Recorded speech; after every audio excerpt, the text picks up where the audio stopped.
Good morning and good afternoon. Welcome to another episode of Before Coffee.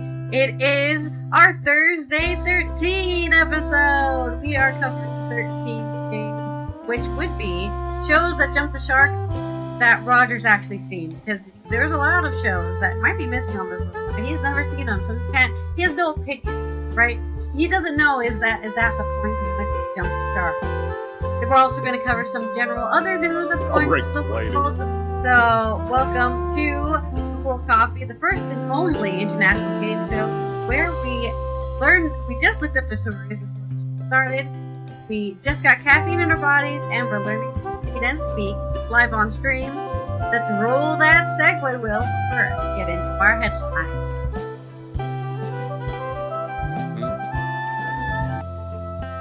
Today on Thursdays 13. Poland to shut last Russian consulate after the rail attack sparks outcry. And greetings on Thursday. There's never been a better year to black out Black Friday. Plus, we have a new magnetic field has been discovered by scientists. Post-FWS ruling, European Human Rights Court single-sex guidance leaked to the media in the UK. And for Thursday 13, we have 13 times that the proverbial shark was jumped on television shows. In my culture news, Master System at 40. The truth about Sega's most underrated console. And it's National Absurdity Day, so we're going to be normal just to be contrarian on November 20th, 2025 on Before Coffee.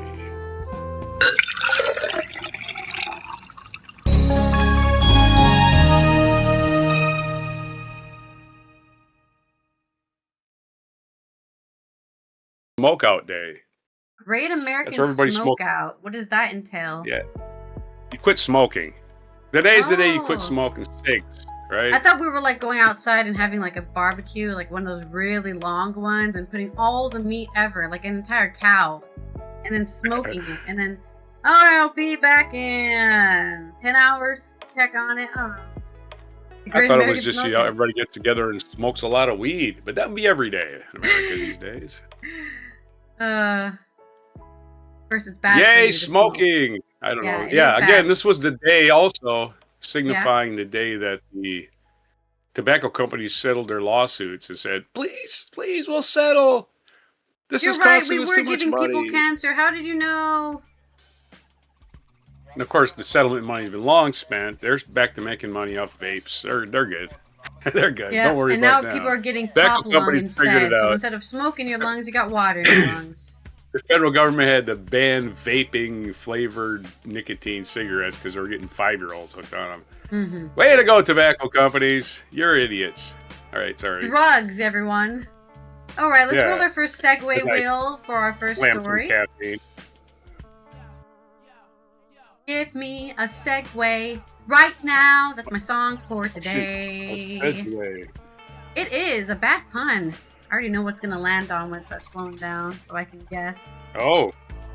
Bad pun time for Poland. We're having an update on the story, I think, from Monday. It happened over the weekend, even, of an attack on a railway in Poland, specifically the railway from Warsaw to the Ukraine border. Very suspicious. And now Poland has decided to shut down the last Russian consulate. They're like, we are not dealing with these people anymore. Or at least they're assuming that it was Russia who did it, right? It could have been Belarus. However, Warsaw will not break off diplomatic relations with Moscow, the foreign minister says. They just don't want Russians freely coming in the country to the consulate, I guess. And probably a Cold War era. They're spies, you know? This is by Wojciech Kosk and Sasha Roslyakov, coming out of Warsaw. Poland will close Russia's last consulate in the country in retaliation to what the government says was a Moscow-backed attempt at sabotaging an important rail line last weekend. Foreign Minister Radoslaw Sikorsky said yesterday on the 19th of November.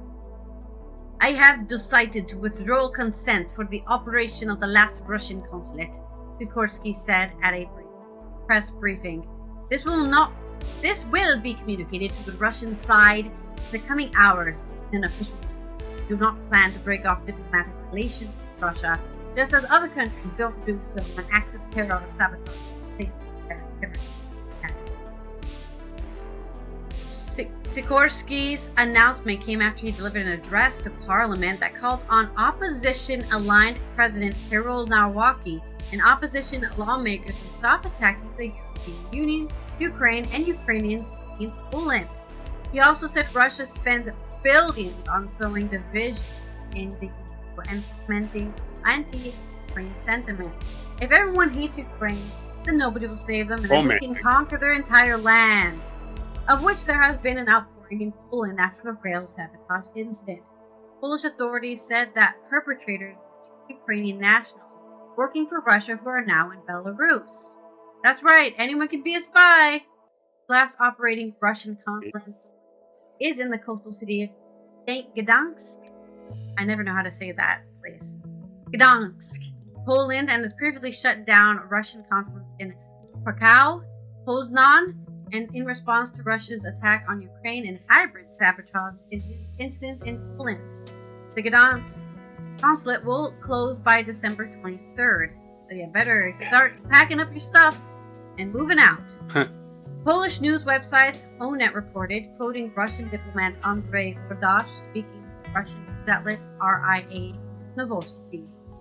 Russia's remaining diplomatic post will then be its embassy in Warsaw, even though its future appears uncertain after a motion to call on the government to evict it reportedly won approval of the ruling coalition and most of the opposition, meaning it might be up for a parliamentary vote soon. So they're even going to get rid of their embassy. So, just in case people are confused, because I was confused when I read this. Consulates are like small embassies, like little offices you can go to. So instead of you having to go all the way to Warsaw, I can go here because it's more nearby, right? That's what they are. So they've now closed down all the small little offices that Russian diplomats are usually and it spies. sounds like they're also just trying to close down the embassy too. But the issue here, right? And I understand where they're coming from. They just have trust issues when it comes to Russia, especially since Russia is always putting its nose in other people's governments and businesses just to turn them to their side. This is also harming for Russian people living in Poland, which I know this is a crazy concept, but everyone who is Russian maybe does not agree with Putin. And I would argue that people who don't live in Russia probably are not living in Russia for a reason, right? I don't want to support this country, I'm leaving. So that's the worrying thing here, is that you're going to leave a lot of Russian nationals without access to the embassy. And then what do they do? Right? How are they, if they need help?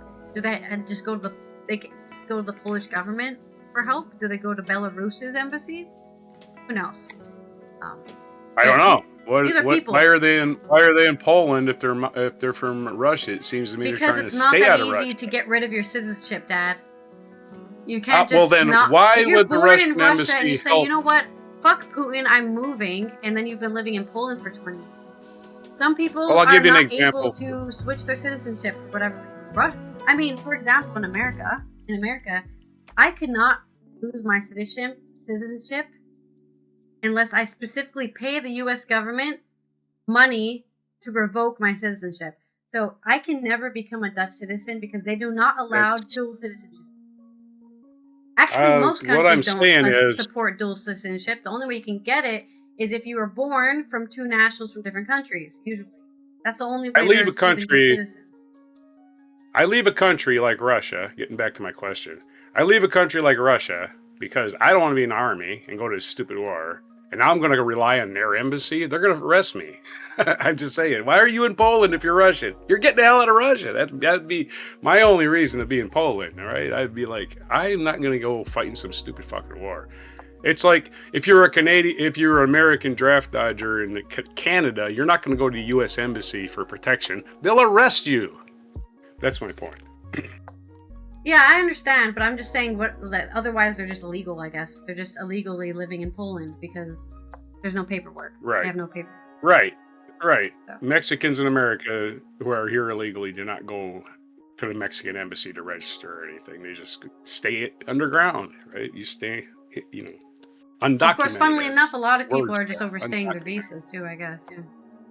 Anyways, there's all kinds of reasons you could be there, but I just don't know if the embassy in Russia is ever going to help any of their citizens. Parliament of Poland will be voting, perhaps, to get rid of the embassy completely in Warsaw from Russia.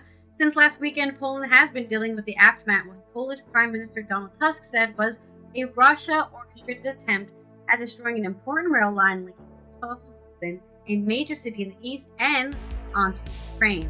Kremlin spokesperson Dmitry Peskov told journalists yesterday on the 19th of November that relations with Poland were at a low point. The relationship with Poland has fully degraded. This Gdansk consulate closure is a sign of the decline and of the Polish authorities' intent to reduce to zero any possibility of consular or diplomatic relations. We can only express regret, Peskov said in a morning briefing, according to Interfax news agency. Of course, Russian propaganda will do anything to spin this as an attack on Russia, and look, everyone hates us, so we deserved That's what I'm other saying. countries, because everyone hates us. Look, we're victims. Moscow will scale back diplomatic and consular presence in Russia in retaliation.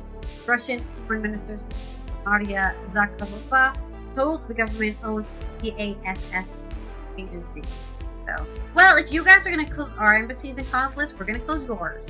Okay, go for it. Whatever. Nobody wants to go move to your country anyway.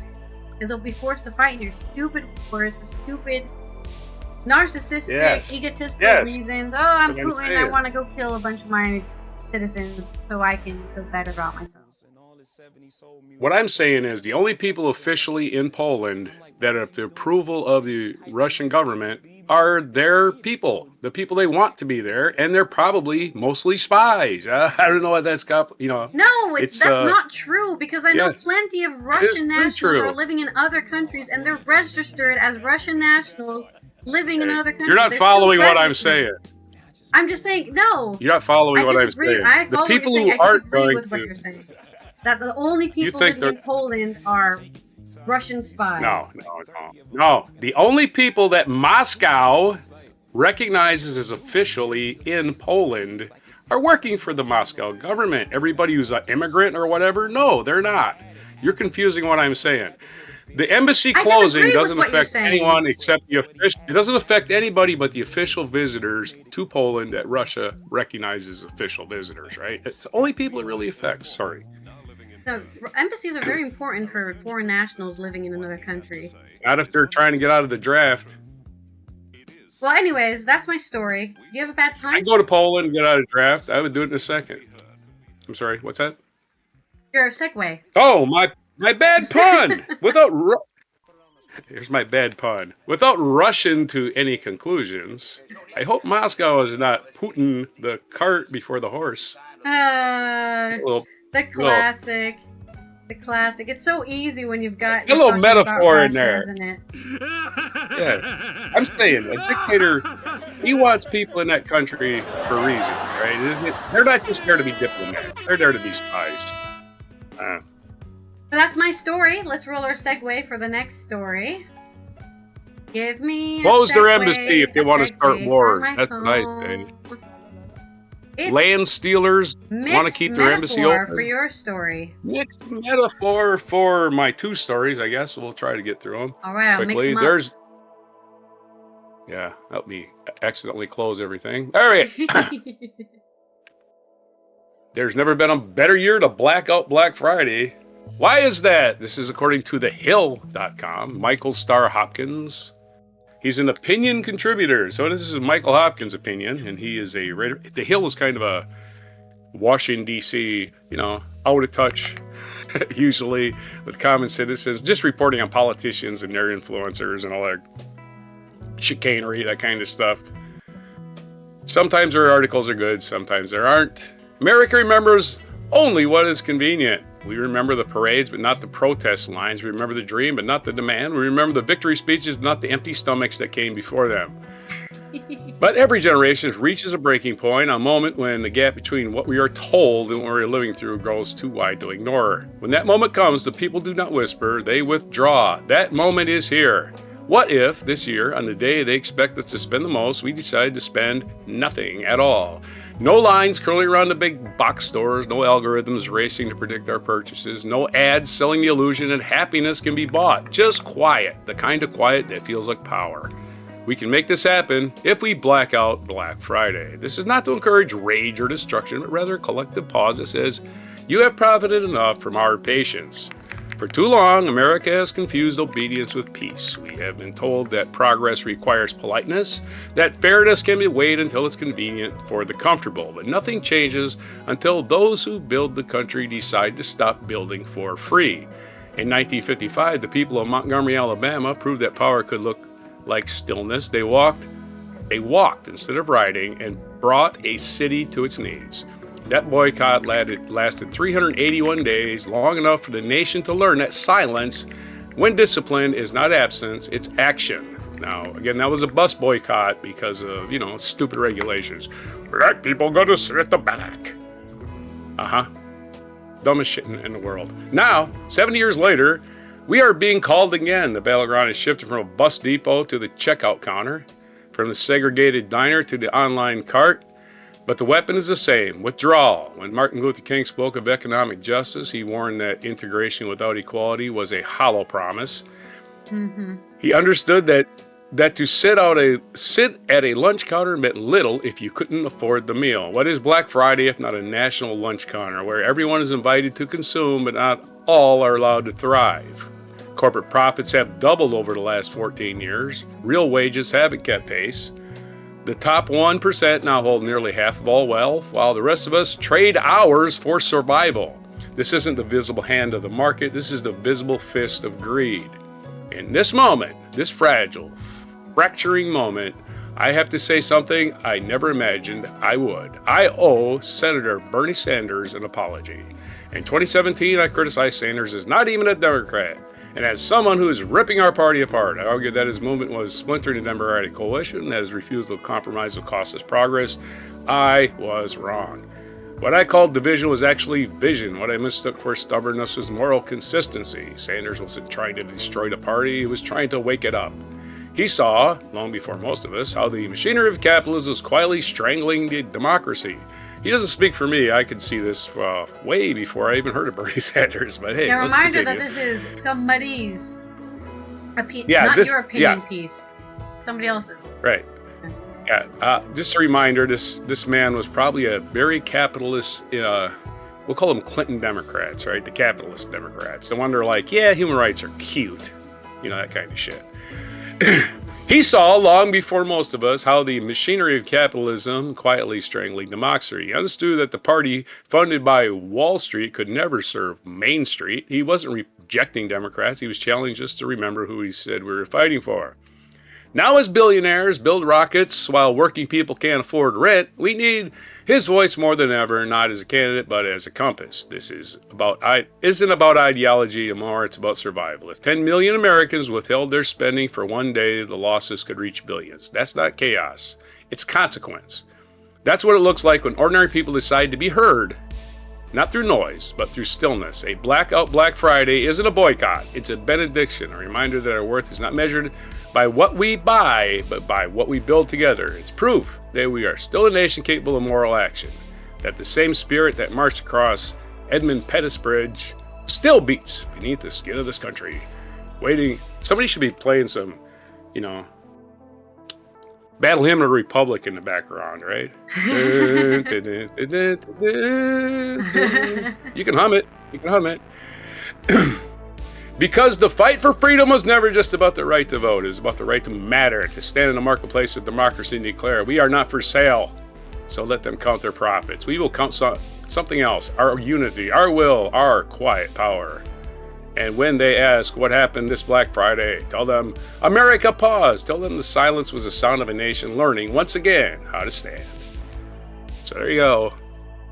This guy seems like he wants to run for office, but at least he's a good writer. Yeah, he has and I agree with good everything opinion. he said. I agree. I like we were talking about this before the show, but I'm not really materialistic. I've never cared about Black Friday. It's a lot of marketing. The thing that makes you care about Black Friday is the human engineering and the marketing of, oh, you better do this, you're gonna miss a good deal and you're gonna regret it later. And it's like, realistically, you don't need a refrigerator. Your current refrigerator runs fine. You don't need to get the Black Friday deal, new TV. It's just consumption for consumption's sake. So, I agree.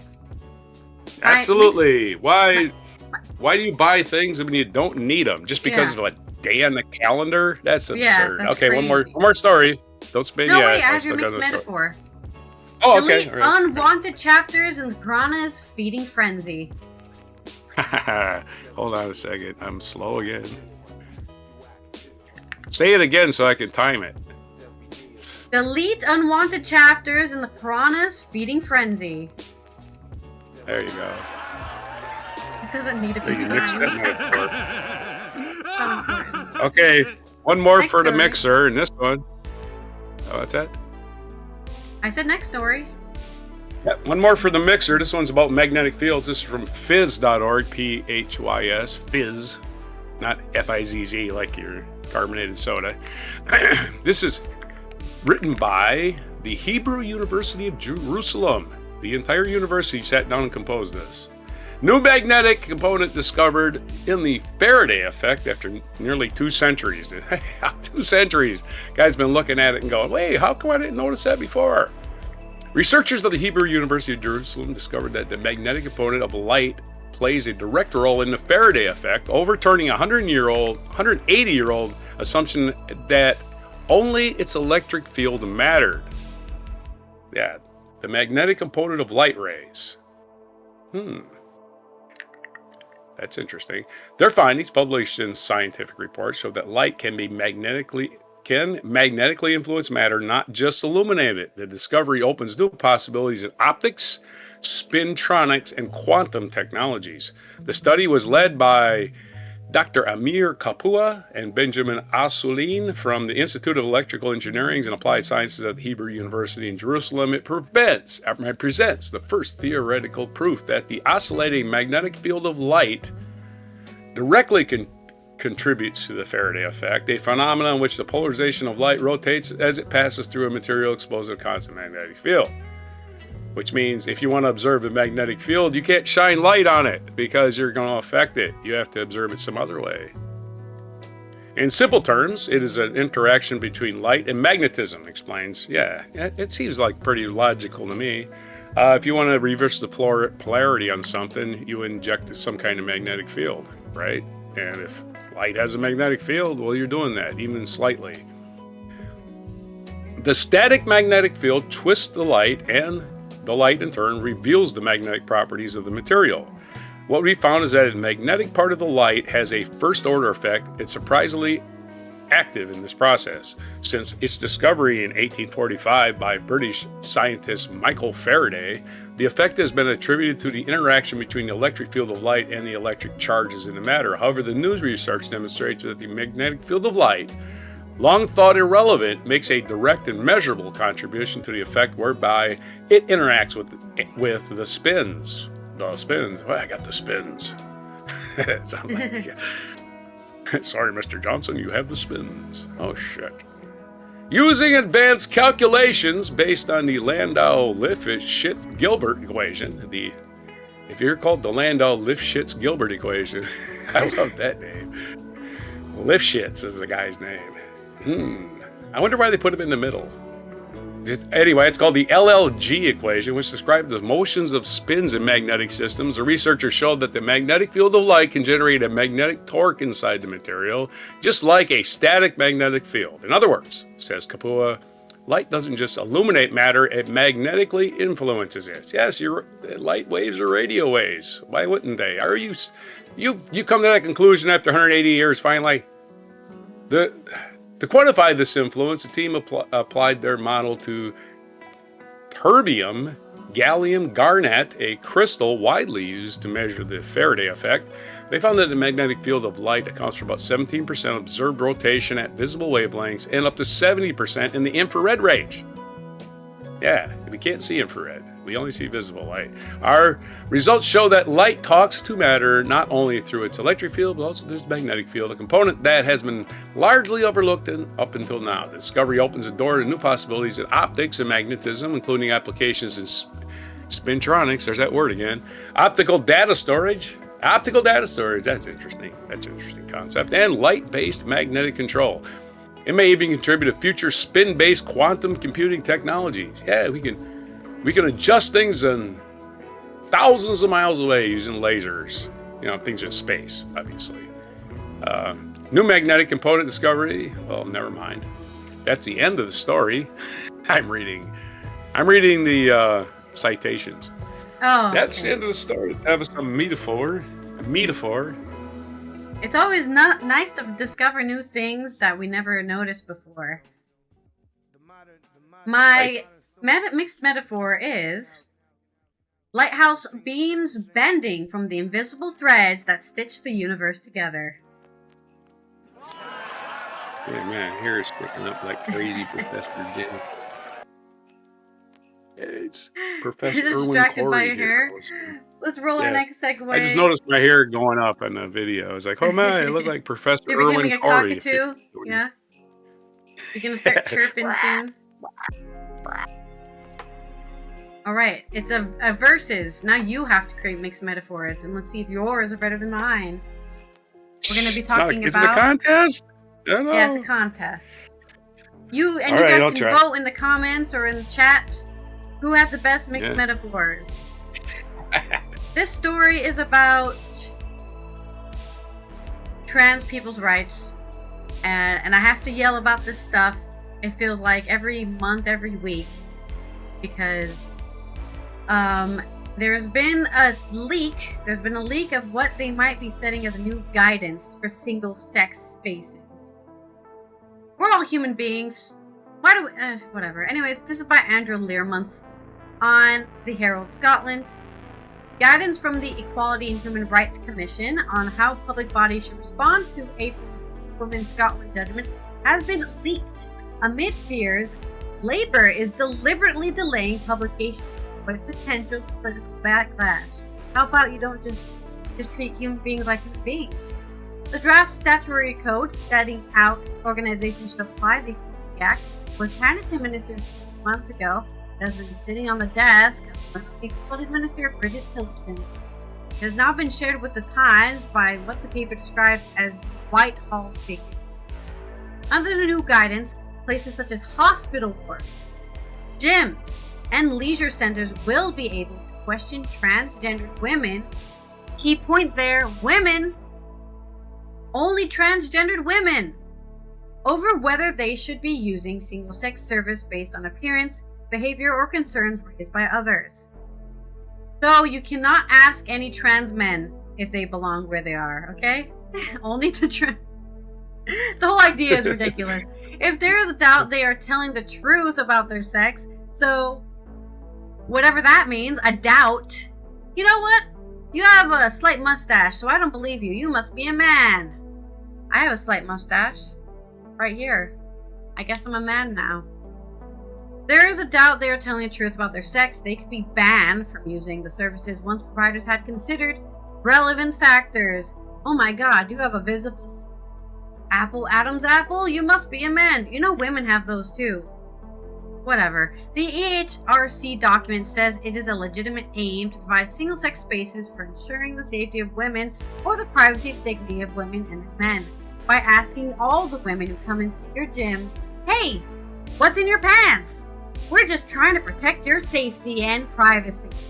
In April, the UK's highest court ruled that Women and Sex Equality Act 10 referred to the biological sex rather than their gender identity. So if you're intersex, guess what? You're not allowed to leave the house anymore. You're welcome. We're trying to save the women. The case was brought by for Women's Scotland after a challenge Scottish government's guidance on the definition of woman in the Gender Representation on Scotland Act 18. Following the ruling, First Minister John Swiney welcomed the clarity it provided. Clarity, please. Yes, the clarity of what is a woman It's the XX chromosomes. Okay, and are we gonna be blood testing every person that comes through? No! We're gonna still base it off of secondary sex characteristics, which are random and mutate and are not reliable whatsoever. Great! That's really makes it clear. We're back where we started to begin with. Just guessing. Because, the transphobes can always tell if somebody's mad. They get turned on. It turns them on. Wait a minute. You're oh too my hot. God, You I'm must excited. Secretly be somebody else. Yeah. The EHRC has repeatedly said ministers do not need to pay for acting, that the code only reflects the law as clarified by the Supreme Court. After the ruling, the Commission issued draft guidance covering, among other areas, the lawful provision of single-sex services and when trans people be excluded.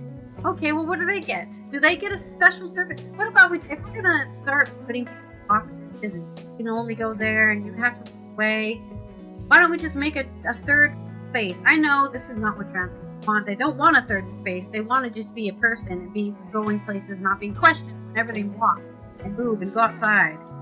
Whatever. It also gave examples of when organizations might ask for a birth certificate or gender recognition certificate. Great. And by the way, the reason I'm angry about this is not just because, just leave trans people literally not bothering anybody, but second of all, these things are used as a reason to bully other women and control them. Right?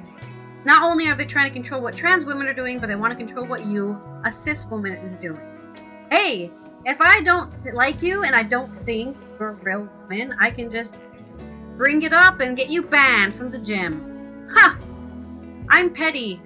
According to the leaked version, this has now been removed, so you can no longer ask people for your birth certificate or the gender recognition certificate to confirm whether or not they are the gender they say they are.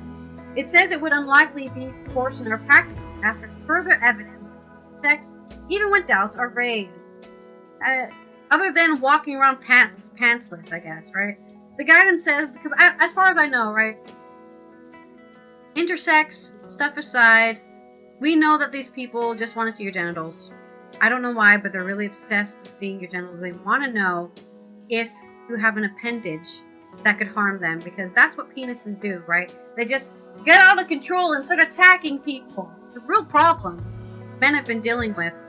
Has nothing to do with them, right? The penis just has a mind of its own. Anyways, the guidance says, that was sarcasm, that transgender people are excluded from a space. Organizations should consider whether suitable alternative is available, and that would not be proportionate to leave them without essential services. Oh, you're a trans woman, you're not allowed to use our gynecologist because this is a women-only space. Okay, where am I supposed to go then? Like not our problem. Go get that checked out somewhere else. Good luck Everybody with the dresses back the alley same doctors at to the help gym, you by with the any way. of your issues. Sorry, what Nobody's wearing Nobody wears a dress to the gym. Everybody dresses the same. You wear your workout clothes. Who gives a fuck what their gender is? Yeah. Oh, I mean, but that's what I'm saying. That whole idea of protecting women and women's spaces comes from this idea that women are getting attacked. You already said all that. Women are getting attacked by men, I guess. And it was a rhetorical women question. Who were born as men are purposely going out of their way to go through sex change and top surgery and all sorts of things just so they can attack women? That's the argument here. That's a lot of money just to attack women. Men do it for free. You know what's stopping a man from walking into the girls only gym room? A door. Nothing. Yeah. Yep. I've gone to the ladies' room several times in my in the life. Front and going, can you please lift up your skirts, please, so we can see that you don't have a penis? I've probably gone to the ladies' room 100 times in my life, conservatively, because I'm at a gas station, the men's room is locked, ladies' room's open, it has a lock on it. It's a toilet. I gotta go. Yeah. I'm either gonna pee in the aisle, and nobody wants that. And yeah, indecent exposure, nobody wants that. Unless you're going to the bathroom, then everyone wants to see what you're carrying. By the way, the ladies' rooms all have stalls. Yeah. If you don't want your junk right? shown, Privacy. they have stalls. Speaking All of of them, privacy. really. Yeah.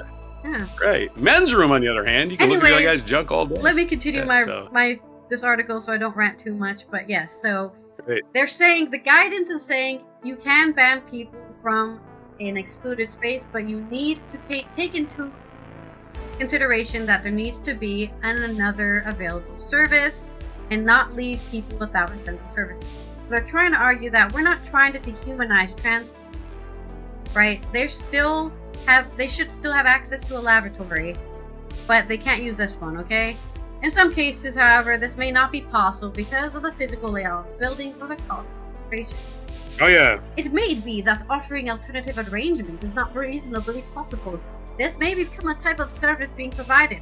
The needs of the service user, the physical constraints of any building, or because of the disproportionate financial cost associated with making arrangements, it says.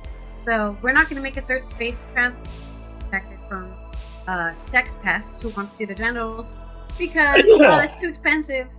It also says there's no type of official record or document in the UK which provides reliable evidence of sex because nobody gets born and then gets their DNA strands taken out to be like, we can confirm XX.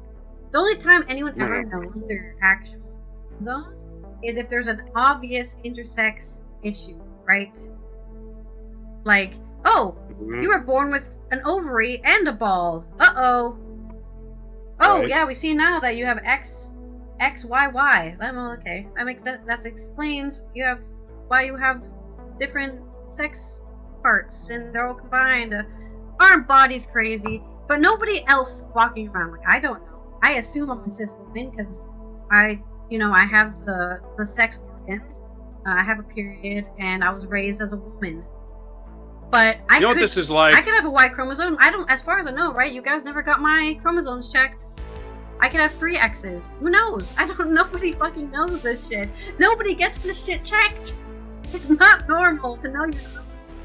Anyways, because the people can change the marker on their passports and driving license without a GRC, yeah, you can just check female. There you go. When there's a genuine concern about the accuracy of the response, maybe what difference does it make? Person because you're trans.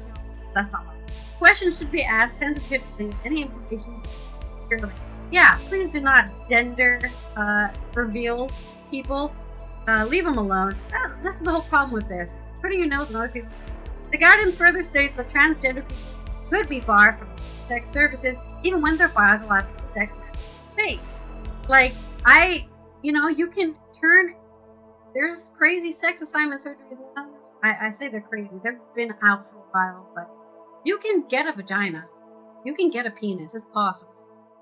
But I guess you're not allowed to check yourself for STIs at the local sex clinic because, hey, this is a woman-only zone, and as a trans woman, you're not allowed in here.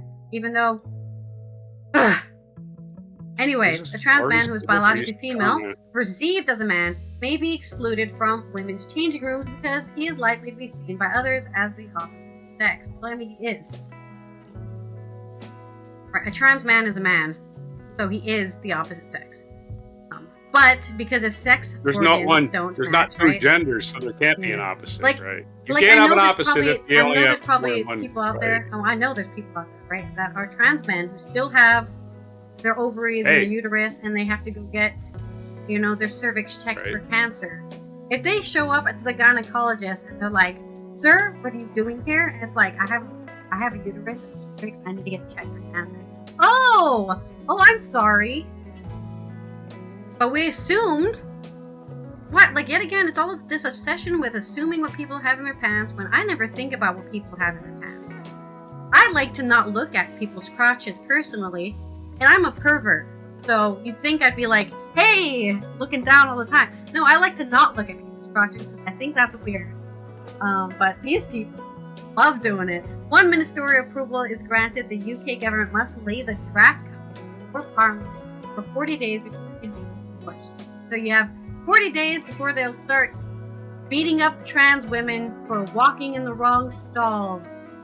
The EHRC, and by the way, that's why I'm so angry about this, because this is also just another way to beat up trans women and kill them. I killed them because I was worried about my safety. Okay, great, we're doing murder for free. There's a bunch of quotes Brett left in the article, but I'm ranting enough. bunch of people saying political corporate speak of being like, well, people are in danger of men.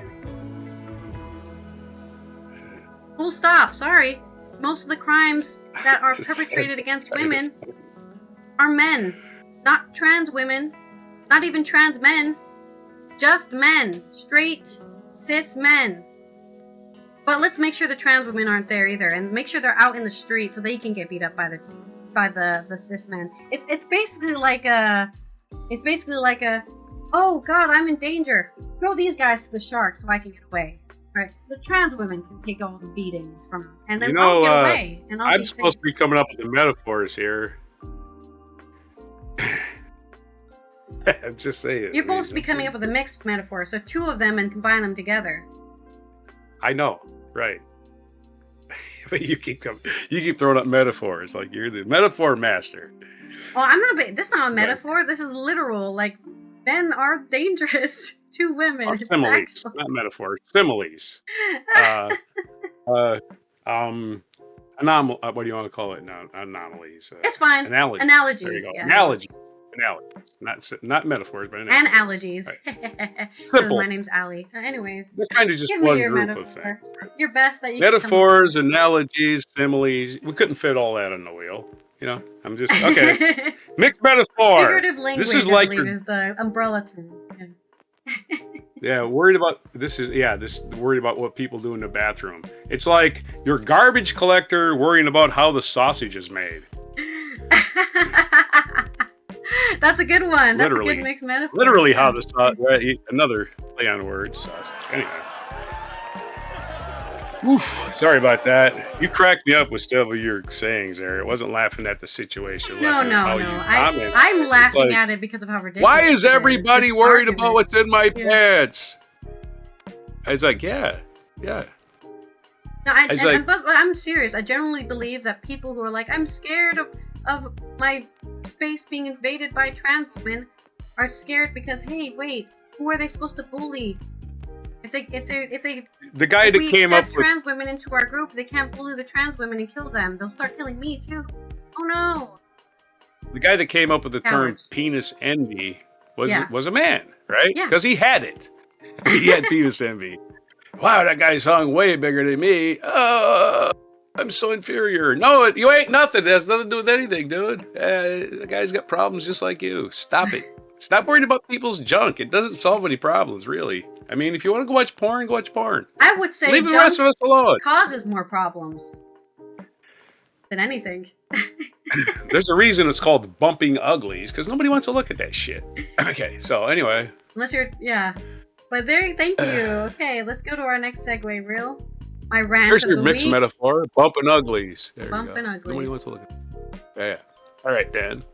We're going to do, I guess, my next story. Your list. It's your Thursday 13 list. For list. Thursday I'm going to give you a non sequitur. Back when there was this thing called television that you couldn't record constantly and watch it whenever you wanted to, you had to wait 1 week for your new show to come along. 1 week, because you didn't have a VCR. We're talking way back. None of you remember that, by the way. What'd you get? What'd you spend? I got non sequitur.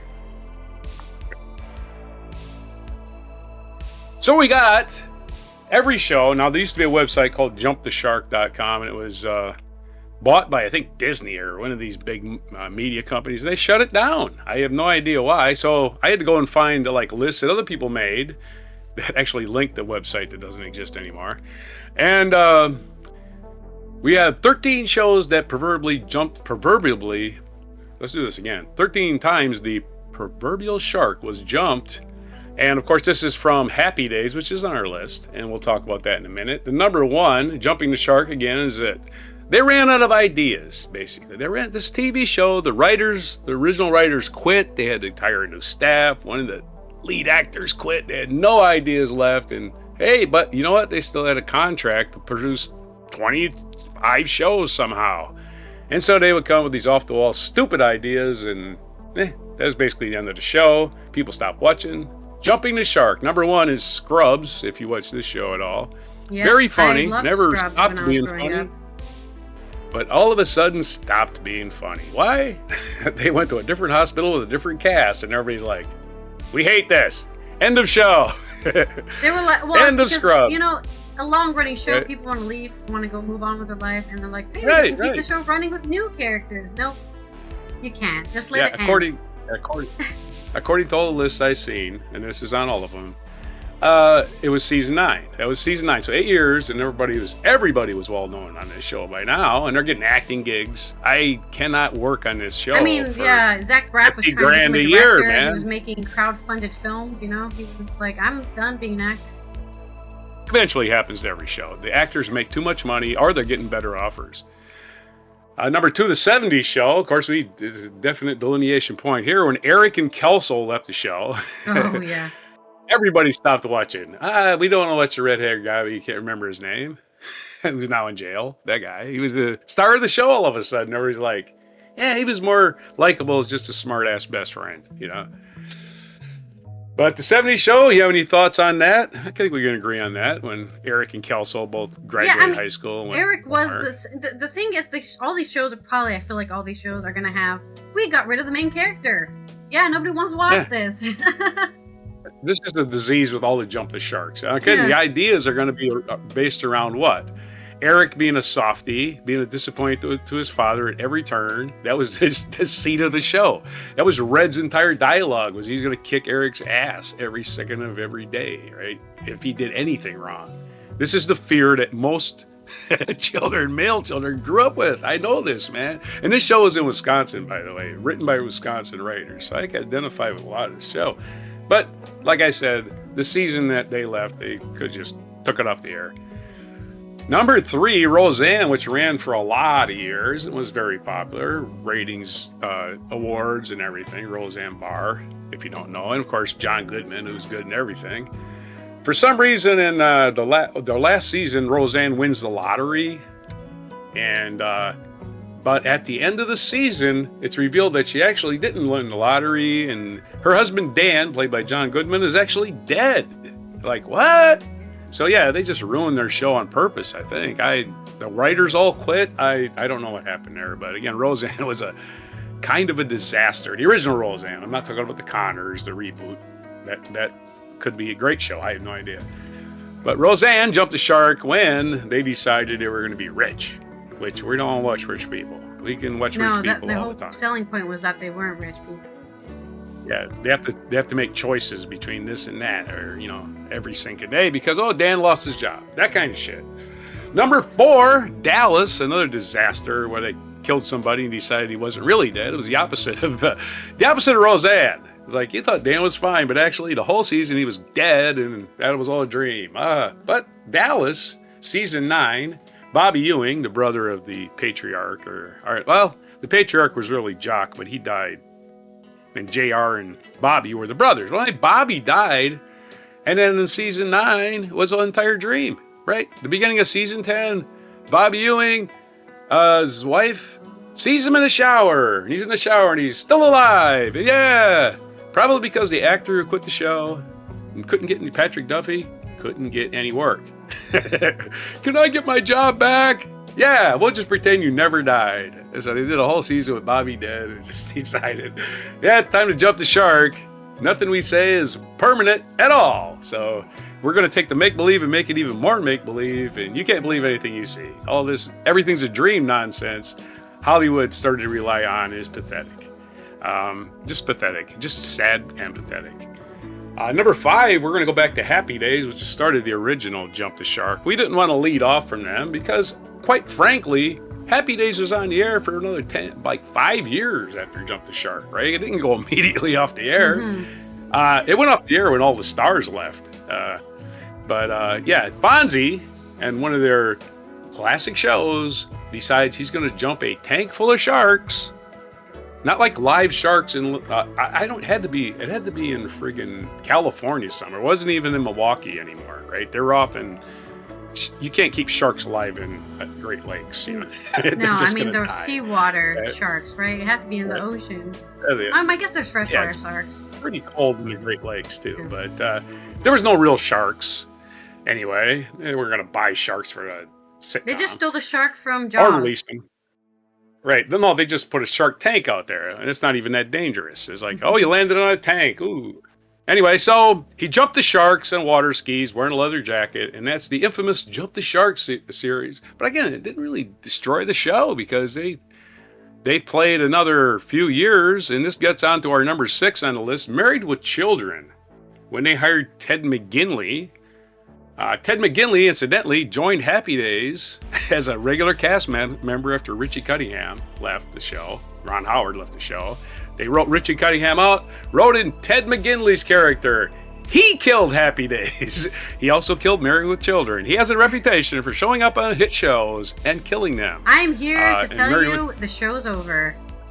Pack it in. That's right. Ted McGinley, one episode, the last episode of, I think it was season 3. All of a sudden, the neighbor's husband's gone, and now she's married. Marcy's married to a whole different guy, and it's Ted McGinley. And it's Ted McGinley. He was funny. He wasn't a bad actor. It wasn't a bad show, but people were like, they liked the original show. Why are you throwing this guy out there? He killed Happy Days. That's exactly what people said. Number 7, Different Strokes. Different Strokes, if you don't know Different Strokes, are Drummonds, played by Conrad Bain, was the patriarch of Rich Guy, who's, I think it was his maid or some, employee died, and her children were orphaned. Her children played by Gary Coleman and the tall kid, what's his name? Todd Bridges. Todd Bridges and Gary Coleman played the black orphan children being raised by rich millionaire white guy Arthur Drummond. But that wasn't enough for the networks or whoever decides these things. They needed to add a little white kid to the equation a little bit later. So they killed the show by doing that. Nobody liked the little white kid. It wasn't the little white kid's fault. It was the writer's fault. It was them trying to go, our ratings dropped. We got to insert something here to kill our show. And then kill the show they did. Number 8, Laverne and Shirley moved to Los Angeles. The only charm that show really had was the fact that it was in Milwaukee. And forget all the Brooklyn accents everybody had. It was in Milwaukee. But for some reason, they moved the entire show to Los Angeles, and all the charm disappeared. If you're singing about the brewery you work at, well, you don't work at a brewery. There's no breweries in Los Angeles. Well, there is probably now, but not exactly beer town. So Laverne and Shirley was not like packed with, it was packed with entertainment because Lenny and Squiggy were hilarious. But it was a funny show, but they killed it. They moved it to Los Angeles. Oh no, another show based in Los Angeles. I can't wait. It's number 9 is a show I grew up with, kinda. I mean, I grew up with the reruns. And I noticed this as a child. You're stranded on a desert island, right? Every rescue you ever make is screwed up by Gilligan. And then one day, they ran out of ideas and decided to put a mad scientist in there that transferred people's bodies into other people's personalities in other people's bodies, did body switching. They did this mad scientist thing, and it's not even on Gilligan's Island. It's on another totally different island. I was like, oh crap. When are the Harlem Globetrotters going to show up? Because that's what happened to Scooby-Doo. They started... Scooby-Doo's not on the list, by the way. They ran out of ideas. They put the Harlem Globetrotters on the show. I thought those not were the real cool, ones, though, the but that's a cartoon cartoon. images. I feel like it's harder for a cartoon to jump the ship because you're already living in like an unreality. Because for me, jumping the shark is like, this isn't good. Like, I know I'm watching a TV show right now. Right. I know Gilligan's going to screw this up somehow, and as a child, I remember thinking, they're out of ideas, and I remember at the time, because I was watching the reruns. Yeah. Scooby-Doo is starting with, oh no, we got to have the Harlem Globetrotters on our show. And it's like, why don't the Gilligan's Island have the Harlem Globetrotters right at it? If they're just going to make shit up that never could possibly happen, why the hell not? I could buy certain things in Gilligan's Island, is what I'm saying. I could buy even the professor could keep the batteries on his transistor radio charged continuously. I can buy that. Right? Sure, why not? He's a professor. The going to another island crap and just...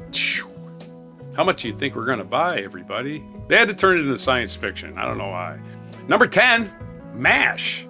Oh, did MASH ever jump the shark? Yes, it did jump the shark. because well, for one thing, the Korean War lasted about 20 months. MASH is on the air for 11 years. Yeah. 11 years they were there. What the hell are you doing there for 11 years? They're in the DMZ. That's where they are. Margaret Houlihan went from being a really, really hated person to, whoa, yo, gotta love Margaret Houlihan. They got rid of Frank Burns. They got rid of everybody that you love to hate. And that was when they jumped the shark. It wasn't one specific episode. It was just like everybody's a sympathetic character. Now you're no longer a comedy. You are a serious drama. Okay? So MASH turned from, oh, that's so funny. And again, a lot of people say they jumped the shark when they started because they did stupid laugh track. And as a child, I hated that. Did you hate laugh tracks as a child? You know it's not a real audience because they sound exactly the same every time they're laughed. They sound exactly like our audience. That's a canned audience. So, MASH either jumped the shark right away or jumped the shark when it stopped being a comedy and started being, everybody's a likable character. Stop it, will you? Let's all have a kumbaya moment with Frank Burns and Hot Lips Houlihan. No, thank you. We needed us a bunch of Joe McCarthy types to hate. That's what we needed. And MASH, once they got rid of that, they were like, oh, everybody's friends now. So that's my criticism of MASH. Number 11, Northern Exposure, a show I've re-watched because I never saw every episode. So I started watching it. The problem with that show is they got too popular. Again, the lead actor, got popular enough where he got movie offers, and he's like, you know what? I've been doing this 5 years. That's enough. So the main character, Rob Morrow, played Dr. Joel Fleischman, who is sent to Alaska against his own will in a 5-year contract. Oh, right? Because that village paid for his college. He was obligated to serve in Alaska for 5 years. His 5 years are up. He left the show. End of show. Yeah. But they tried to have season 6. Season 6 without Joel Fleischman was a colossal waste of time. Nobody was interested in the storyline anymore because the sexual tension between his character and Maggie, the pilot, was gone. They had already done it multiple times by then. And it's all gone. Sexual tension gone. That's what happened with Moonlighting, with Bruce Willis and I can't think of her name right now. Terrible name. Anyway, that's what happened with Moonlighting. The main two characters slept together. End of story. Just cancel it now. Number 12, Brady Bunch. You remember the Brady Bunch at all? You remember it was 3 kids from one family, 3 kids from another family, totally not related, and the mom and dad got married. Then one day, they decided we needed more. Our kids are getting too damn old. Nobody likes these older kids. They're all getting beards and puberties, and Peter's voice change is a very famous episode of, ooh, Peter, he's got a voice now. He sounds like a man. But first he sounded like a frog. But that was a famous. But somebody at the network said, hey, they need another little kid. So they slammed another cute little, same mistake they made in different strokes. We're gonna out cute the original cute kids, right? Because they're no longer cute. These kids are gonna be so cute, you're gonna die. And by die, we nobody liked it. Nobody liked little Oliver. It isn't his fault. You can't blame the kid, but that's what happened. Brady Bunch decided we'll just pull something out of our ass, and it didn't work. They jumped the shark. Number 13 is All in the Family. All in the Family, again, is by its own success. It probably should have stopped running when Edith died, right? But Edith died, and they had to continue the show, and they just said, let's not call it All in the Family. Let's call it Archie Bunker's Place, because Archie's going to buy a bar, and he's going to adopt his Jewish niece, and Edith is gone, right? It's like a completely different show, and Archie's not even a bigot anymore. Again, the Frank Burns is gone. The Frank Burns, the Hot Lips Houlihan, the same thing. We don't want Archie can be wrong. He can be funny. The actor, Carol O'Connor, was great. The show was just over. So there's your 13. 13 jumping shark moments. I'm sure everybody else has more of the same. I'm sure there's shows 13. That you watch is like, I can't watch this crap anymore. They're just making things up that can't happen. Yeah, for sure. I mean, it's just 13 examples of what not to do when your show's about to end. Just let it end. Just have a nice They got advertising to sell. I like egos. Yeah, like have a nice ending, where you shut the lights off, you close the set, and you walk away. I think Fresh Prince of Bel-Air had a good ending. Right? There's not a lot of shows can have a good ending. Very few do. The Seinfeld ending was kind of dumb. Sopranos was stupid. Really? You think Sopranos was stupid because it wasn't a final ending? It was left open-ended? Yeah, families sitting in a restaurant when you're thinking, oh, they're about to get whacked. All of them right there sitting at the table, right? That's what they're led to believe, but it never happens.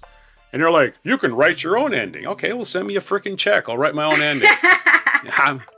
You got writers, right? You got writers who can think for themselves, and they can write an ending. And with that, I would like to thank all those hardworking writers out there who get paid not enough money to try to keep these shows alive when their producer says, well, they want to go for another season, and then the writers are like, the fuck are we supposed to write about anymore? I 100% blame the producers for this, not the writers. I don't think there's a single writer out there that's like, you know what? I don't want to lose my job, so I'm going to keep writing shit stuff so that when I want to get another job, they can say, oh, you wrote the ending to Scrubs? Scrubs is we're looking for somebody else who admits our computer. Sorry. Scrubs reboot is happening too. You worked on that? Yeah, no thank you. There's a Scrubs reboot, did you know? We're now in nostalgia media, right? Oh, that's fine with me. I would watch 30, that rather than 40. You better start making TV shows for them so they can remember. Oh, I remember when I didn't know that there was going to be a financial crisis and that my degree was going to be useless and I was going to end up working at McDonald's anyways. The good old days. Yeah, did you know if you work at McDonald's, you don't deserve a living wage? That's what Trump says. Right, you don't deserve to live. Yeah, I love that. Yeah, you silly person. You should have gone to college. I did go to college, motherfucker. I got debt. Now I can't pay it. Yeah. Fuckwad.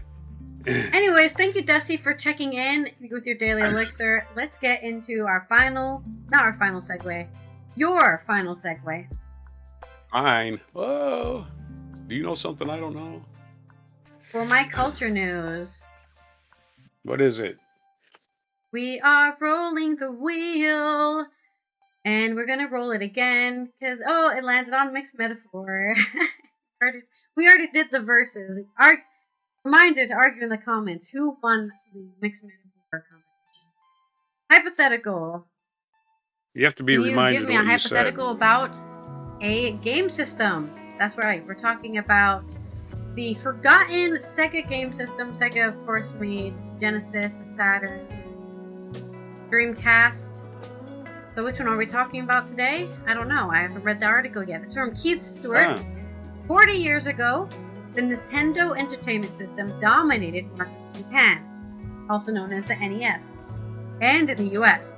But in Europe, a technologically superior rival was making it look like an ancient relic. Yeah, that's true. The one thing Sega never gets credit for is that they had better technology, they had better games. Maybe not better games, sorry. They didn't have better games, they had better technology. They were the first console, I think, to bring everything to 64-bit or something. And they don't get any credit for that, and they didn't get the money for it either. No. There's an old maxim that history is written by the victors, and that's as true in video games as it is anywhere else.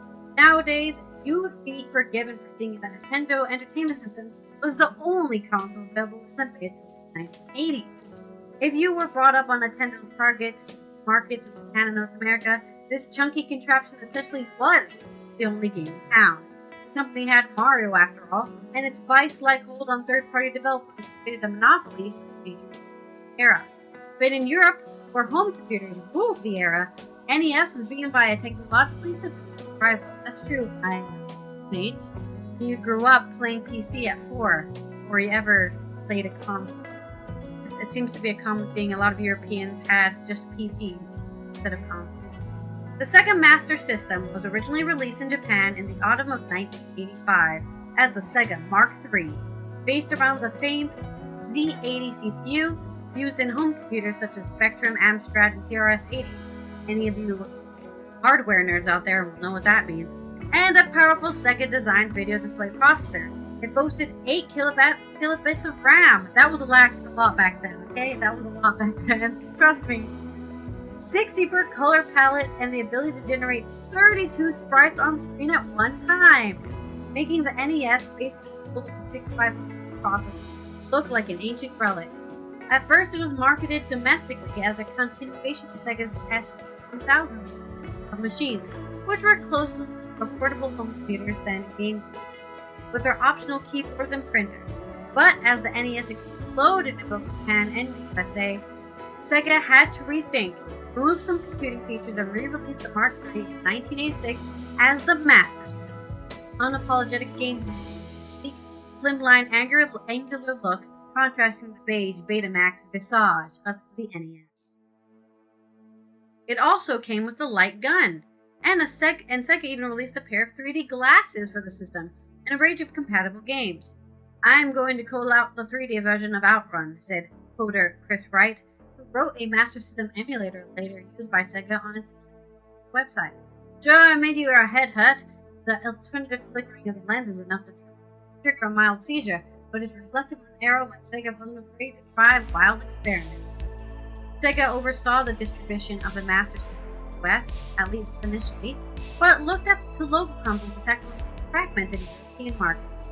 For the UK and France, and later Spain, role would go to Virgin Mastertronics. Sega's partners also had better marketing positioning in Europe, says Nick Alexander, who was Virgin Mastertronics' managing director at the time. They also had a better retail and distribution relationship than Nintendo in those days. The video game industry magazine Computer Trade Weekly had a running joke. Nintendo saw Europe as Dragon. They didn't understand it. They were nervous of it, put their efforts into the press. Alexander, who had run Virgin Games since 1983, embraced the company's edgy, young, youth-conscious approach. I was trying to think of the video game equivalent of a band going to explain. We brought a double-decker bus and drove it around the country. We took it to school playgrounds and shopping centers. Got an awful lot of coverage. Nintendo had always marketed their games as family and but the only market in Europe where that worked was Germany. We pitched to teenagers and we got them their younger siblings with wanted Master System too. That's how we beat Nintendo. And while Nintendo had Mario, Sega had a value asset of its own, arcade heritage. Right, a lot of famous arcade games are Sega games. Right, a lot of them. The company set out to bring many of its hugely popular coin-op hits to the machine, including Space Harrier, Outrun, Golden Axe, and Afterburner, marketing its new machine West as an arcade in your own living room. Although hardly perfect ports of the original titles, these were much faster and colorful than their early translations. Those of us who were teenage arcade addicts at the time, it felt wildly futuristic. Oh my god, there's so many colors! I'm so used to only seeing 3. There's like different grading and everything. That's crazy. These games are visually superior to the other Z80 base system as a result of Sega's graphic hardware, right? It presents the program with a scrollable tile maps and freely placeable sprites. They are both easy to use and upload a significant amount of processing. The design had a number of parallels to Sega's arcade hardware. In fact, the Master System's graphic chip is actually based on TMS 9918 used by Sega's older machines. I don't know what any of this means. I am not a hardware junkie. For European developers, let's just say the same CPU but more color. Such great graphics. Even to this day, gamers love those good graphics. They love seeing the pretty colors move on our screens. For European developers, the Master System hardware was a dream. We'd been working on the Spectrum and Amstrad, and our games were being ported to the C60, said Andrew Oliver, who, with his brother Philip, was making the Dizzy games for Codemasters. Went to the CES show in Las Vegas, and I remember seeing the Sega stand. It was massive. Right alongside Nintendo, the message was all about speed. Back in the day, computers really were all about what was colorful and fast, especially since 8 kilobytes was their top speed. We are on gigabytes these days, guys. That's how far the 80s. That's 10 times more speed than before. Nah, giga? Back in the day, Giga's computers really were all about what was colorful and fast. So Codemasters cut a licensing deal. They got the dev kits. It's a Z80, so we program it like Spectrum. But the graphics chip is like a C6 Fold. The code ran really fast. It had all the nice parallel scrolling and sprites. It was very easy. UK developers also found Sega to be more helpful than Nintendo. Mike Simpson was a coder at the British publisher Software Services, later owned by Microsoft. He had set up a little internal development studio. Only about 20 people. And we were doing a variety of things, he says. Someone asked us to port Xenon 2, an high-end 60-bit Amiga game, onto the Master System. It looked impossible, so we had to give it a go. I was actually invited to Japan to learn how to program it. I spent a week at Sega in Tokyo being taught by Mark Sonny, later lead architect of PlayStation 4 and PlayStation 5. I remember rows and rows of tightly packed desks and chairs all being used to sleep on. Imagine that! The company has the console, pays you to go learn how to make games for their console so they can have more games. So people can buy their console. Wow, what a crazy economic strategy. Even when the Mega Drive arrived, the Master System's popularity in Europe and later Brazil meant that it continued to be supported with simplified versions of Mega Drive games such as Hedgehog. The spin-off title Sonic Chaos developed the Master System, the Sega Game Gear handheld, which was based on the same hardware as the was one of the highlights of the series.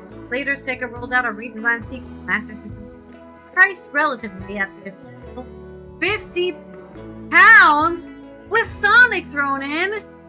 That must have been a lot in the 80s. Please confirm you were alive. How much was $50 in the 80s?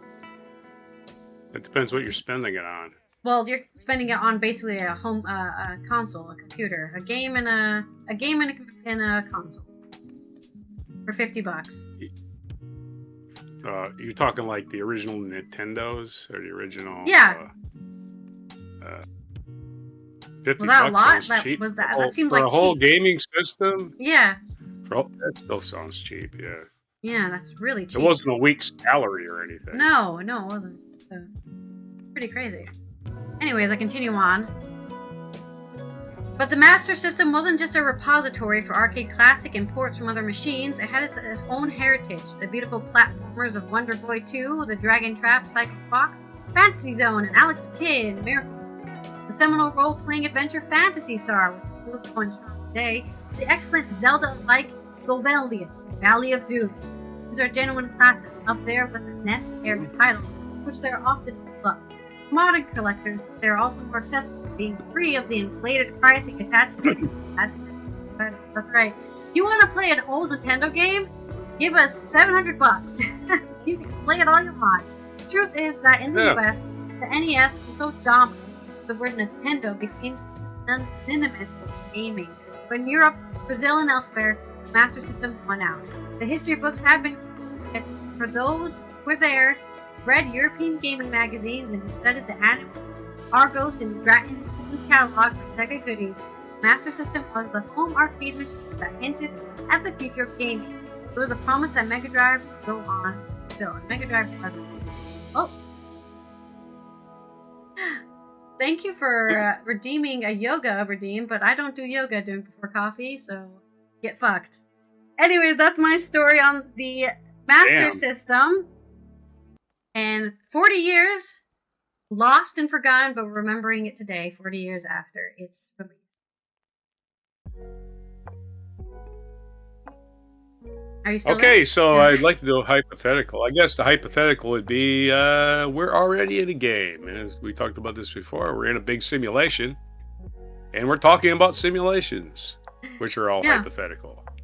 So and every one of these games is a hypothetical world, right? And we hypothetically, and I think nearly half of all scientists, or maybe more, say there's a possibility that we are actually a simulation. We are not real. There's our actual characters would be controlled by somebody in a basement somewhere, or perhaps several people. Right? I'm currently in Streamer Simulator. Podcast Simulator. As I think Neil deGrasse Tyson put it, if we are a simulation, we're like the beta version, right? We're not even the final product. There ain't no way this is going to market. Anyway, so no, it's a great there's your little hypothetical. hypothetical. All right.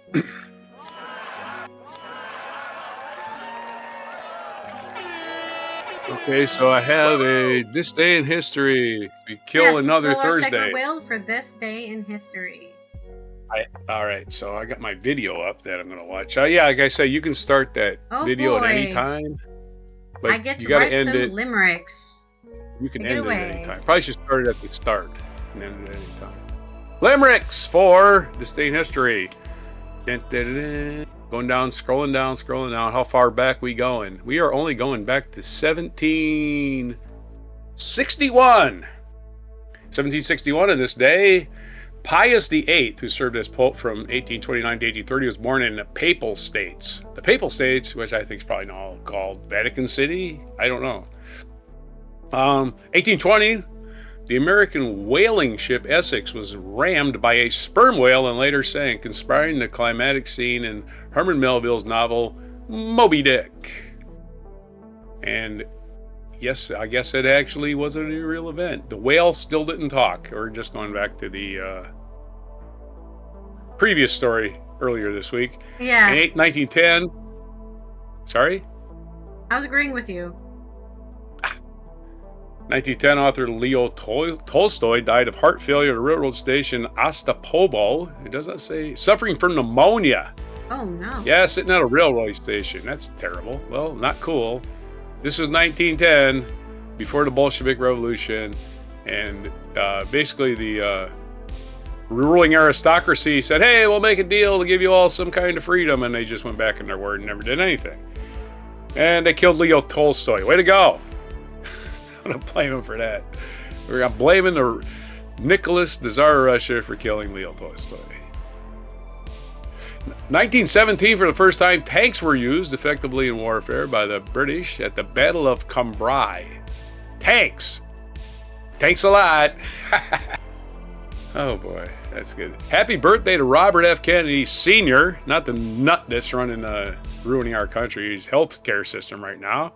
His dad was born on this day, so 100 years ago today, who held several posts in the administration of JFK. Later served as a U.S. Senator. He was the Attorney General under his brother, which was nepotism to the nth degree. And later served as U.S. Senator for be assassinated in Los Angeles. He was born in Massachusetts. I bet you Laverne and Shirley only moved to Los Angeles because of that. I'm just saying. It was in the show supposedly took place in the 60s. Laverne and Shirley. That's why I'm saying that. Anyway, 1947, the future Queen Elizabeth II married Philip Mountbatten at Westminster Abbey. Prince Philip. I did not notice it was an anniversary of that wedding because I actually watched the first 2 episodes of The Crown last night, and that's where it started. Yeah, that's where it started. I had no idea.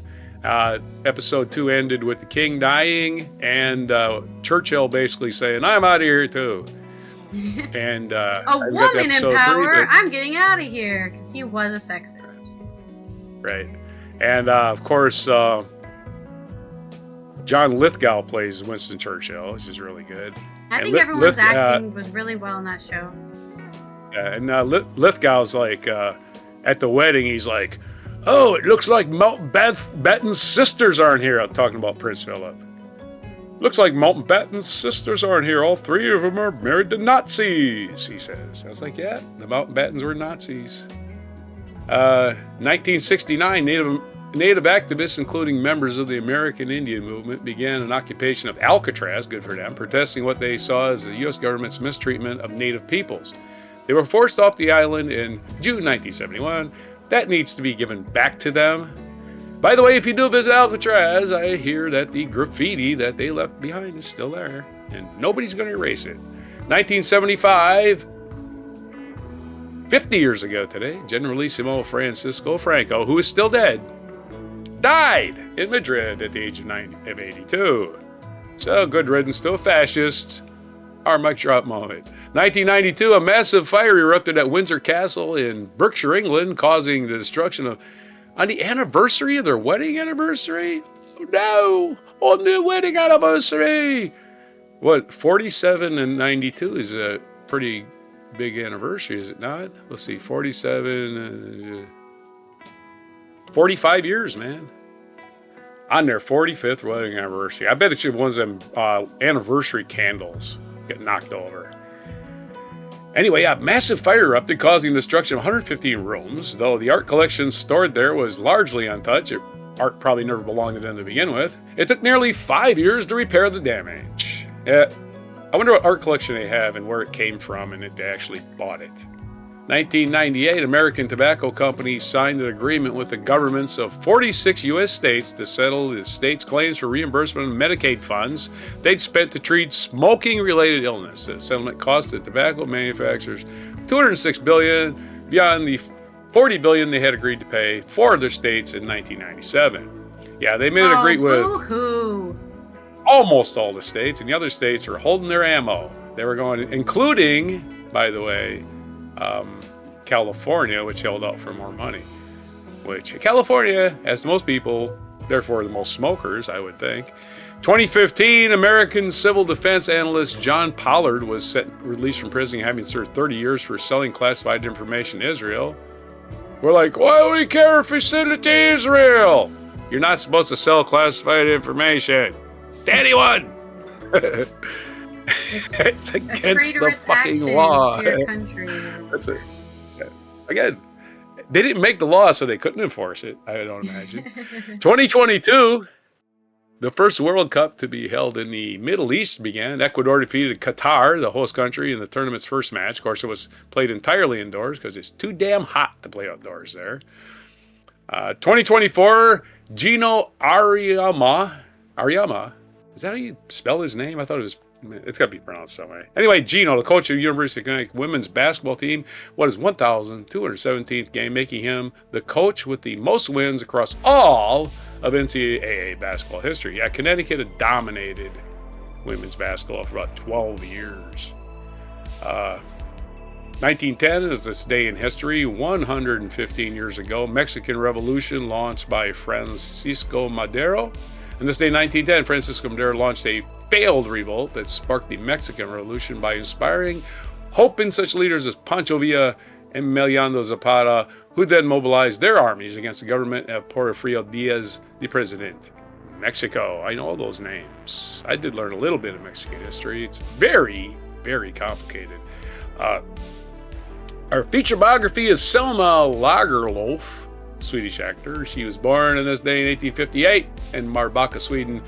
Died in 1940 at the age of 81 on March 16th in that same very town, Marbacka, Sweden. I think I pronounced it correctly that time. Happy birthday to also Robert Byrd, United States Senate Majority Leader. Born in 1917. Benoit Maldebrot, Polish-French-American. Doesn't say, oh, he's a mathematician. So he was a Polish-French-American mathematician. He was a lot of things. He was a human being, and he probably helped create something that us human beings use now to send rockets into space.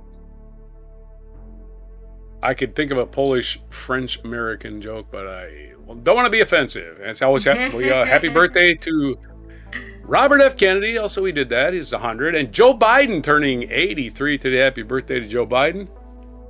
President of the United States. Perhaps the last one we had that wasn't a, idiot, big fat bloated thing we got there. Now, 1957, we won't get too political about it. Good luck, Jonathan, who's the president of Nigeria. Good luck, Jonathan. That seriously is his name. Good luck, Jonathan. Good luck, Jonathan. I guess he had to get a lot of good luck, huh? Yeah, it is. His brother, unfortunately, his name sucks for you, Dan. Oh, wasn't that in Freakonomics or something? Naming your son winner and your other son loser, and loser succeeds in life. Oh yeah, loser did better because he shortened his name to Lou. Really, little trick. Oh yeah. So his sister will do anything for $1. Trixie. National Peanut Butter Fudge Day. Smoke American Smokeout. Which actually includes zero amount of chocolate. right. National Peanut Butter Fudge Day. Yeah, and do not smoke peanut butter fudge if you ever have the opportunity. That's going to be because really it's rough national. on the lungs. Great smoke out. It's also the day they settled a lawsuit with the tobacco companies who kind of got off the hook, right? Because now they just got a whole new generation hooked. National Child's Day is November 20th. National Absurdity Day today. And we have us a dog. Looks like I don't even know what kind of dog. A smiling dog with a purple wig on. National Rural Health Day, as we're going to see a bunch of rural hospitals shut down as Medicaid cuts take effect. We're going to see poor people in rural places are going to have to drive 700 miles for their appointment. And they don't have a car. Woo, So good luck to y'all. yeah. You voted for it. Enjoy your life. Arkansas, you've now got 3 hospitals in the whole state. Good luck. You didn't want that Medicaid money. Have a good day. So those are your we did have a limerick, Have right? a good day. We got a limerick you haven't recited. I have a limerick. So I have more than a limerick. Our pre-limerick. We didn't have any haikus, did we? Our pre-limericks, our metaphors and our puns, our mispronunciations, our limited technical glitches for today, November 20th, 2025, on before peanut butter fudge. Peanut butter fudge. Peanut butter fudge. Okay, I'll say I've that got like 3 Tom limericks Brokaw. for you today. 3. Very Dang, exciting. First one. Get that soundboard ready. In Mexico, Madero took flight. For justice he stood up to the fight. With banners held high, he challenged the sky. Sparks of revolution holds light. Woo, Mexico. In Spain ruled a man named Franco. With power he made quite a bank. Oh. Through tyranny's reign, his legacy stain, till age brought him down with a stanko. I thought that was really funny. He died. He's still dead. Oh, yes. On the 3rd Thursday, let's stand and cheer. For the smoke out we hold all so dear. With each puff we dismiss to a healthier bliss. As we leave those cigarettes clear. Get out of here. I don't want to smoke. Of course, you can also smoke all sorts of things. Don't smoke at all. Get out of here, Smoke is bad for puppy. your lungs. And so is water vaping. Just don't. Thank you. Somebody helps Homer. He's choking. Okay, let's check out our international observances. It is still the International Week of Antimicrobial Resistance Awareness.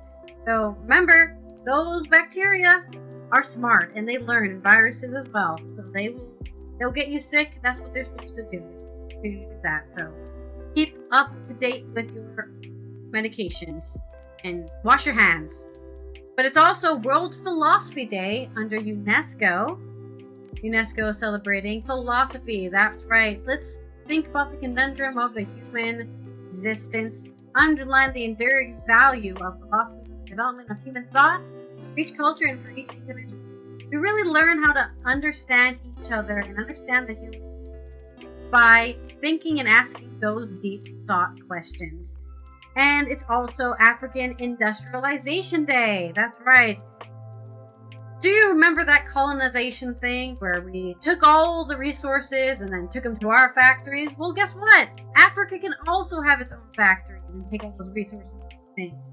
Africa can make good luck, cars. Jonathan. They can develop an economy based off of mining and then turning those materials into batteries. You know, this is stuff that Africa should be allowed to do. They should be allowed to make bank after being made into a bank previous centuries. And finally, it's World Children's Day. Children is what you were once. And people need to make sure that they're able to get to adulthood and become useful members of society. And by useful, I mean living.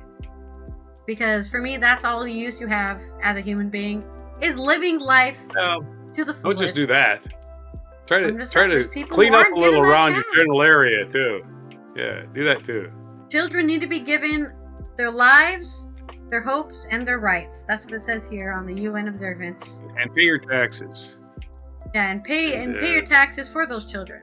But there's all your UN observances for today. This has been Allison here from the Netherlands, Roger from the East Coast of the US. Thursdays 13. If there were any shows we missed that had a jump shark moment that you watched, share. They all have it. They all have it, man. Don't you? You didn't realize this site. I'm sure there's more. That site exists. Right. Yeah, right. But all shows have it. It's just it's inevitable. It's like, it is designed to be there. Yeah, it is. Yeah. It's planned obsolescence. It really is. We will see you tomorrow for Friday's news dump, in which we will be covering all the news you need to know about for the weekend. So make sure you're following on Twitch, subscribed on YouTube, and turn on those notifications so you know when we go live or post a video. Here is our Francesco mic drop moment. Look at his name. I only did it for 3 minutes, I think. Also, I love that this is in Spanish. Yeah, exactly. Probably would have got. I probably need to increase the volume. It's so quiet. 50 years ago today, this is. Well, after a long illness, Generalissimo Francisco Franco died Wednesday. Reactions from world leaders were varied. Oh, no. Held in contempt as the last of the fascist dictators in the West by some, he was also eulogized by others, among them Richard Nixon, who said, quote, General Franco was a loyal friend and ally of the United States. He earned worldwide respect for Spain through firmness and fairness. Yeah, he was a great guy. Despite Franco's death and an expected Nixon, burial course, tomorrow, doctors say the dictator's health has taken a turn for the worse. Good evening. I'm Chevy Chase. This became a running gag. Our top story tonight, Generalissimo Francisco Franco is still dead. Yay! And now, as a public service to those of our viewers who have difficulty with their hearing, I will repeat the top story of the day, aided by the headmaster of the New York School for the Hard of Hearing, Garrett Morris. The school. Our top story tonight, Generalissimo Francisco Franco is still dead. You think it would have stopped there? Never stopped. But how about Chevy Chase? And have a pleasant tomorrow. That's a good one.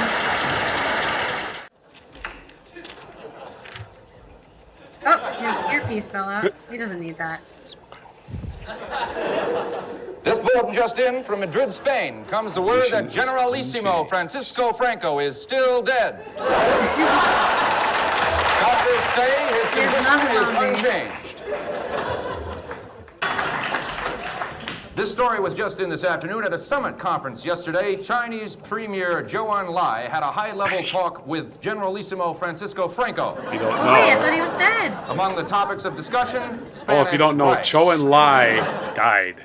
Oh, he also died. Okay. Secretary of State Henry Kissinger They were talking en route to about their Moscow, will politics stop at in the the Miami afterlife. Super Bowl and attempt to negotiate a settlement between the Dallas Cowboys and the Pittsburgh Steelers. On the way back from Moscow, Kissinger will see King Juan Carlos of Spain and also visit Francisco Franco, who is still seriously dead.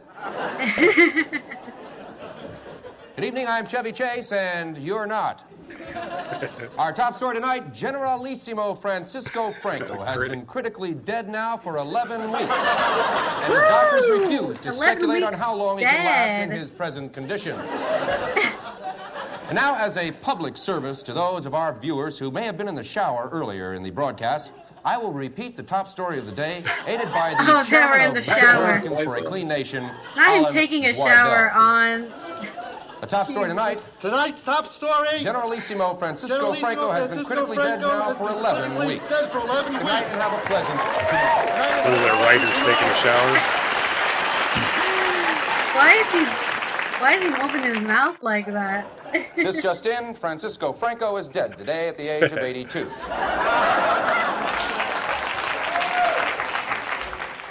You can end it, whatever. It was revealed today that the recent death of Teddy, the koala bear, was a suicide.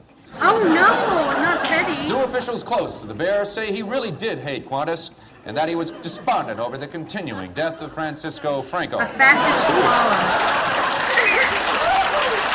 Commit suicide. The airline gave Teddy a, quote, no-frills burial, consisting of no dinner, no movie, no oxygen, and a soft drink. This just in from Spain, a medical team has announced that General Alissimo Francisco Franco is still valiantly holding on in his fight to remain dead. He's holding off his Franco dead after this film message. There we go.